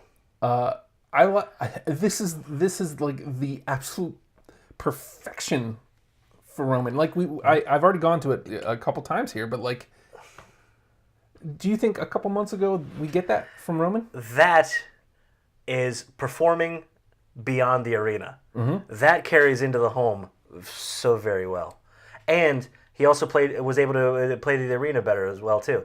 When Jordan throws a line and the crowd like meh, and he goes to start and he immediately stops and says, "Hey, they're laughing at you, kid." Yeah. That weird confidence. He's got the confidence now. Mm-hmm. He hasn't had that before. I know what that's like. I gotta feel good. Feel good. It's great. Boo, boo. Feel good. Feel good, Justin. Yeah. Shut up. That was Shut up. Shut the fuck. Nah. Look, I know where you're going. Son of a bitch. you know. You do. Yes. Crossing my arms. No, you're right though. Both Jordan, Everybody came out of that segment as a winner. Roman has been outstanding. Like, he had the match, which, by the way, who else is coming out a huge star? Elias. Who saw that coming? You did. You did. I mean, I was waiting for it to happen, but like now it's legitimately happening. Like that step into Miz's role last week, and then having the really good match with Roman, and he followed it up this week. I mean, he got destroyed by Braun, but like, you still have to be somebody to be in the ring with Braun right now. Exactly. And they're solidifying. They're shoring up a lot of the lower end talent to make them much, much better. It's a wonderful thing, dude. All right, if we don't, feel good.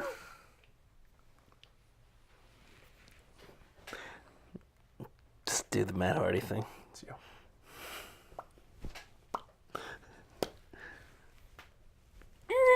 It's happening, man. Yeah. Against Bray. Well, what is this? Like 3 years in the making? Yes. Because it was, hey, TNA's doing some weird shit. We should watch this. And then it's like, wow, this is some weird shit. And then, again, taking to social media, using it to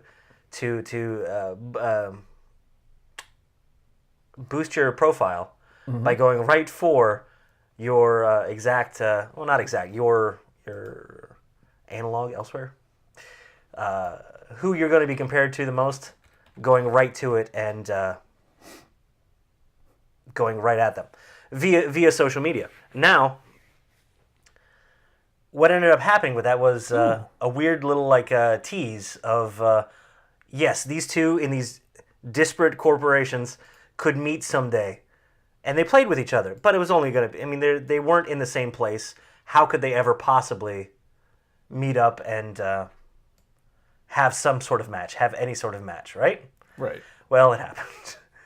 Don't close all those tabs. Leave some of them tabs open for him. He needs something to come. He needs something to come home to, other than the cat. It's not cat porn, is it?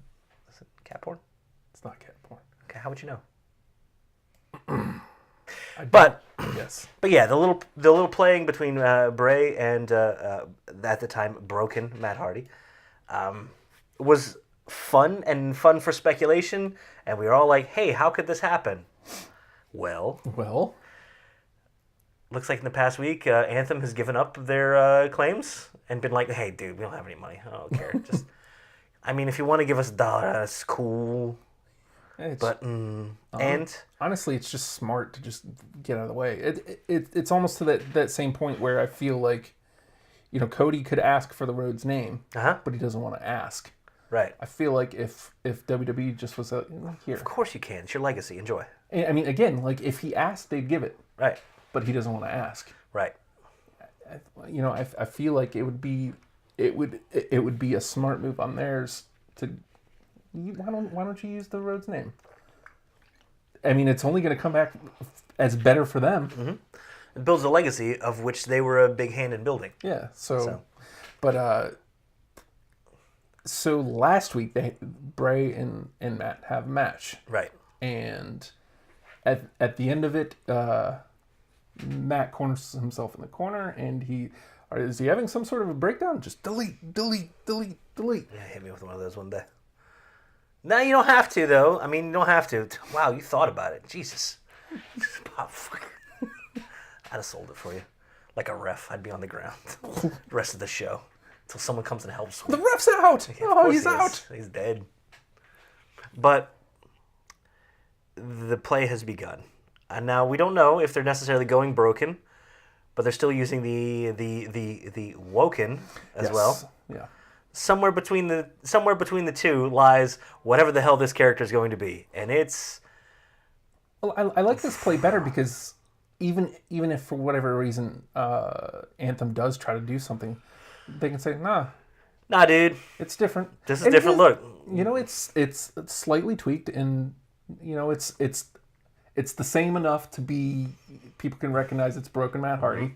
It's different enough to where they can say, no, he's woken. And he's got a lot more material to play with that, I think. Mm-hmm. Like, he gets to kind of rehash, because you don't necessarily want a straight rehash, but there's going to be a bit of rehashing. But if you can tweak it slightly, by slightly tweaking the gimmick. Yeah. I also I just think about watching some of those Impact things he was doing on Impact, and while for what it was great production. It was better production than Impact oftentimes. Yeah. But watching what can happen with the WWE machine behind it.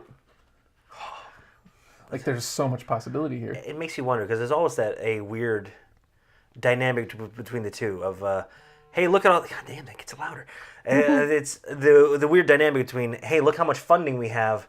It's damn near limitless. We can do anything our imaginations can come up with, versus, all right, look, we got to make some shit work. Mm-hmm. We have 85... Well, we got lunch. We have $78. $78 left. Whole lot of gasoline and 400 acres in North Carolina. What can we do? I say we set shit on fire and jump off it. All right. Let's do it. We got this tree. Embrace the craziness. I am curious to see where it goes. But last night on Raw, there was a weird back and forth between Bray and Matt. I feel like that was a weird misstep. It was exciting. Yeah. But yeah. You had the broken-ish character of Matt Hardy. You had Bray Wyatt. This is what upset me about it. Mm-hmm. They all got laughs. Yeah. Mm-hmm. Now, I don't know if that's excited laughs, like, oh my God, it's happening. Yeah. But they juxtapose that. Not even juxtapose. They intercut it with a really serious, very on-point promo of...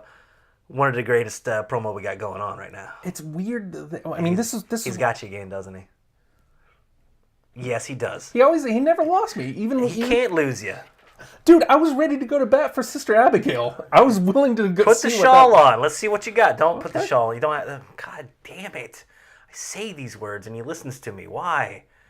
Just be... Just... Burger, burger, burger. I'm going to enjoy it now. That's what you get. Hi. I'm Sister Abigail. I guess. I don't really know. You're not going to do that, are you? What? What are you doing? What are you doing? Don't you take that away from me. Just because I enjoy something for once, you take it away from me? This is madness. Very unhappy. I'm not happy. I'm fine. Pretty good, really. Better than I've been in a while. So we're getting it looks like we're getting straight into Bray and Hardy. And I hope there gets to be a weird level of keep the silly, but remain a little bit serious and capable. Don't make him a joke. But this was the problem I have with running him right in there with Bray, to start it. Don't we need some establishment? I guess. But if they're using this as the establishment, do we want to establish him as getting laughs? You want that chase, though, don't you? I don't feel like there's a chase here. Mm-mm. I feel like they're looking at it as match 3 in the series. Yeah. And that's... No, if you're dealing with a totally different, very different character, you got to give him some progression. Let him establish. Mm-hmm. But yeah, I'd love to see that. But he did have some... Maybe it's just him, I'm enjoying being a goddamn weirdo on Twitter again. Yeah. And commenting on, Jason Jordan. Called him a rapscallion. And joked him for only living one lifetime. It's all right. It's weird, but still. And I hope he just comments on everything, always. Are you looking for it? I won't do God, this hair is...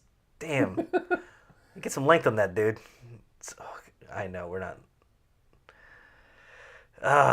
but I hope he gets to... Here it is. There he is. I'm going to have to read it straight. I communicated with Jason Jordan's soul following his Raw battle. This rapscallion has only dwelled in one previous vessel before this one. And it was one of a jackass. How utterly apropos. Good for him. So, having fun. Maybe he plays with that. Maybe that's somewhere Jordan goes to.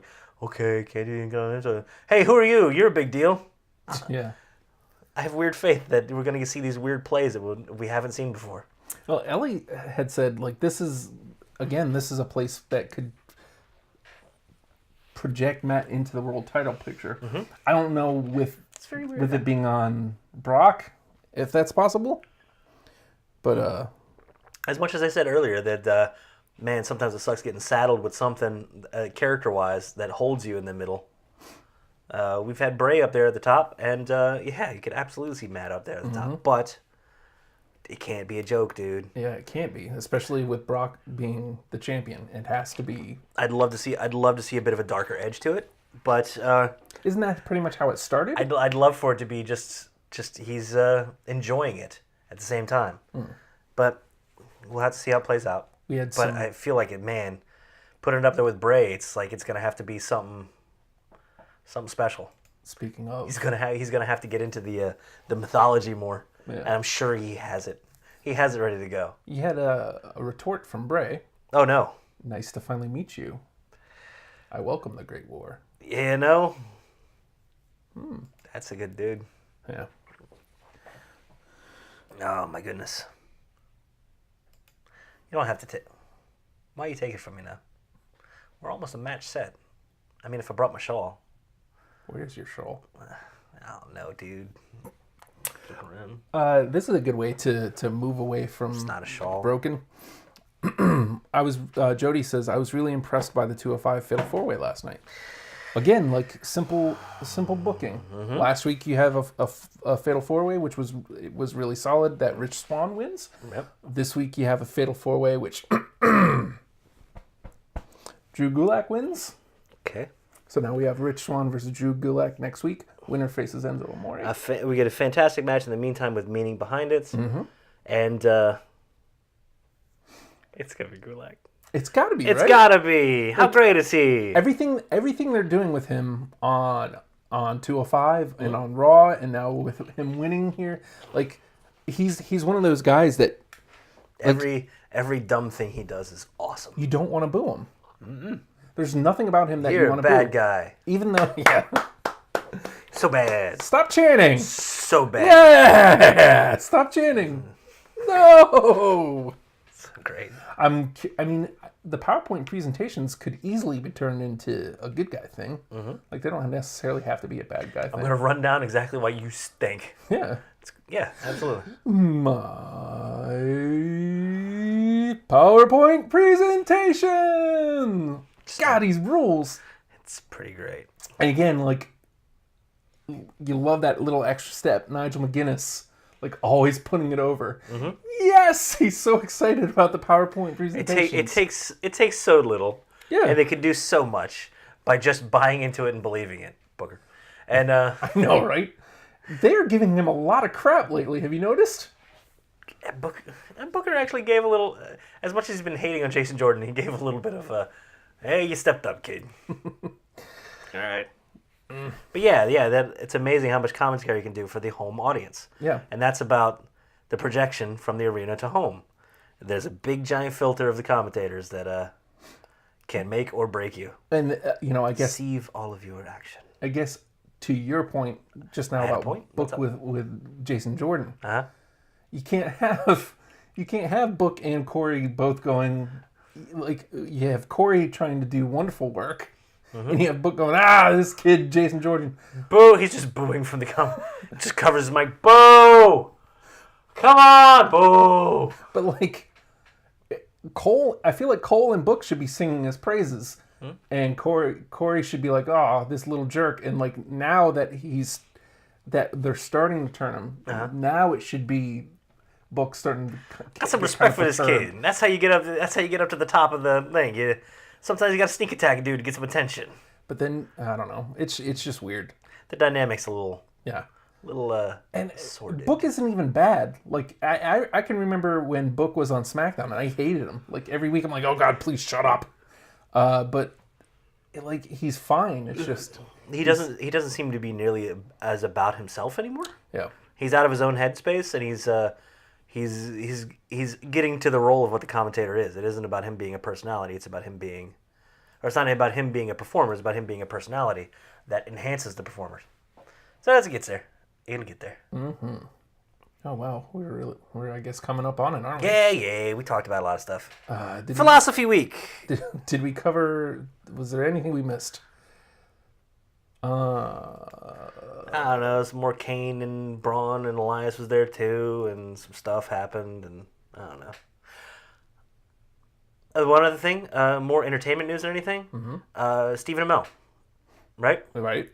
We had that a celebrity for a WrestleMania match a few years back, right? It was great. And it very specifically came in because of his connection with Cody Rhodes. Cody Rhodes has a somewhat recurring role on his show as well, right? And it just came out that Stephen Amell was like, "Hey, look, man, if we bring Cody back, he's bringing the Bullet Club with him." So just basically Stephen Amell saying, "My allegiance here isn't necessarily the WWE. Thanks for that WrestleMania thing and whatnot, but I like this Cody guy, and you know what? I like those dudes that are around him. Could be major exposure, just ridiculous exposure while they're at the top of what they're doing. Yeah. So, I don't know, could be good." And especially they're trying to fill 10,000 seats. Yes, we have Stephen Amell. And he brought his entire universe with him. Now, Leslie said something about... Who? Yeah, I know. I can't remember. She said that she's corrected me on this before, but she's sister. also said she doesn't care. It's a hard S, right? Leslie, not Leslie. Leslie. She's corrected you on this? No, she said it before, but she said I think most people call her Leslie, but it's Leslie. You've already given her more thought than she has, I assume.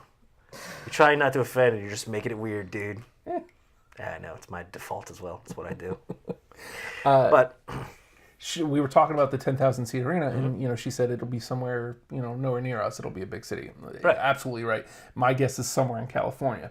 Now, depending on the when, that's probably number one, an affordable ticket.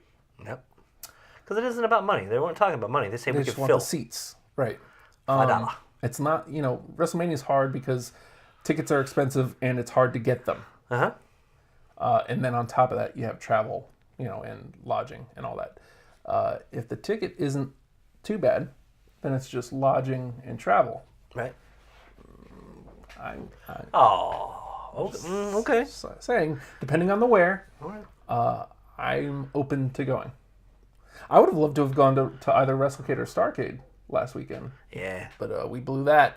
Yeah. That's what we do. I was busy. I'd kind of like to take these new pals to a wrestling show. No. Yes. No. Yes. No. Like a house show or something. Oh, yeah, okay. That's not so bad. It would be fun. I think going to like a wrestle show with us. What? I'm just embarrassed. We do a goddamn wrestling show. This is the best. We're the best and the worst. You're the greatest. Being the worst. Do you think Bobby Lashley will return home to WWE? No, I don't. I get a weird feeling he wouldn't want to. I don't think there's even any interest, to be honest. And I do have the last bit of news if you're interested. Yeah. Are we getting near that time? Is it time to unleash the greatest news that's happened this week? Sure. It's Rusev Day. Well, it's Rusev Day. That's what we opened with. That wasn't so much news as a state of being, state of mind. Okay. Happy Rusev Day. Happy Rusev Day, of course, yes. Mashka, Pudria, whatever. Is that how you say it? I think it's Is that Udria. a hard... I think it's an Udria. Okay. Rusev Udria, Rusev Machka. Okay. Rusev hit, Rusev crush. Deep. What song is it? Its lyrics are deep. I like it. My favorite right now. You know who my... Shut up! Hiromu Takahashi. Ah, yes. The time bomb. Hiromu Takahashi. Got a little bit of notoriety for having Daryl with him, a stuffed cat, which he treated like pretty much his son. Yes, until it was destroyed mercilessly. Daryl has made a full recovery. I don't mind telling Abigail about this. Abby, Daryl has made a full recovery. He showed pictures. Takahashi put up a goddamn 2-minute video on Twitter, which looked like it was made in Movie Maker. Windows Movie Maker back in 95. Fantastic. First of all, I love that if that was on purpose. I hope he has a better computer than that. Second, it's about Daryl going through his trials and tribulations of near death, and he showed pictures of surgery as he was being put back together with parts blurred out.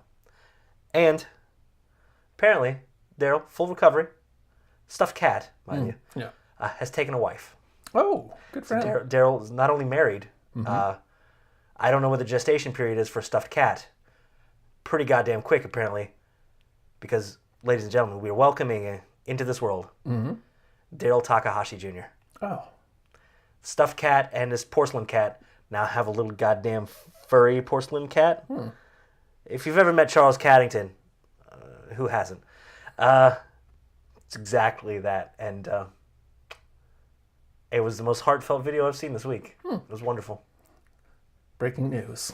Daryl Takahashi Jr. You heard it first. 1 day old. 7 days in cat time. Nathan, breaking the hard news here. Daryl Jr. You heard it first. Did I? What?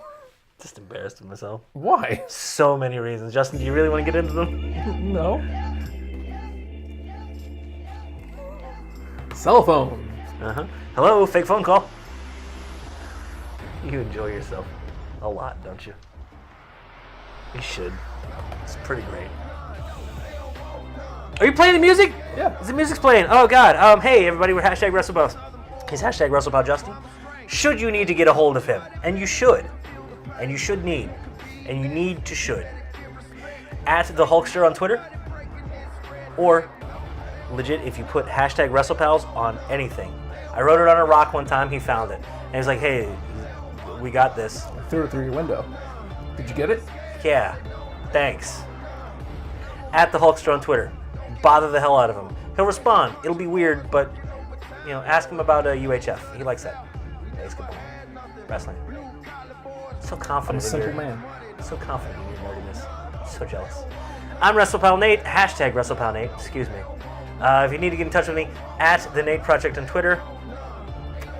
Here, let's continue the tradition. This is the fucking hell. This is the response we get from me.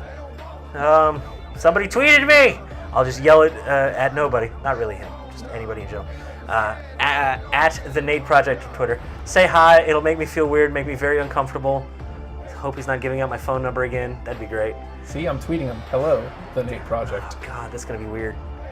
Don't send that, by the way. That'll make me. Wait, why can't I send it? What's happening? That'll here? make me feel a little awkward. I won't like it. But if you need to get a hold of the page as well, the Facebook page is most place where we hang out. It's WrestlePals VA. I'm going to learn that one day. Yes. And the YouTube, the shows go up pretty much live to tape-ish. Not really. I have to download them from the GMYD YouTube and then upload them to the WrestlePals YouTube. Fair enough. I still work doing these shows. Yes. We can change it. We'll talk about it. And that page is written out, hashtag WrestlePals. Feel free to go back a few weeks, see how wrong and awful I am. Enjoy. He's always right. Usually. We done? Is this Yeah, it? man. All right. This is just the wackiest goddamn show we do. You know that, right? So, I'm so uncomfortable. You tweeted me, you son of a... No, it won't let me send it yet. You didn't tweet me? It won't let me send it. See? Watch. God. It won't let me push send. Cool, so that'll show up later. Mm-hmm. I'm trying to relax. You're welcome. Goddamn hashtag WrestlePals.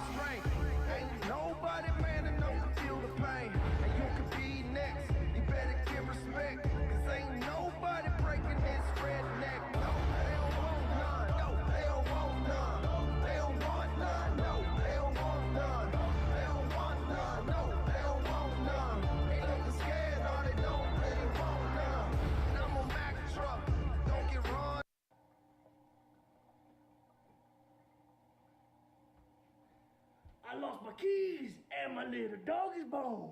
So I pick him up and I'm gonna carry home. But he a mean dog, bit me in the spare rib. And I'm take him home, put him in the baby crib. Yeah, I don't know the words, AJ Styles. You know who you are? You're phenomenal. Phenomenal.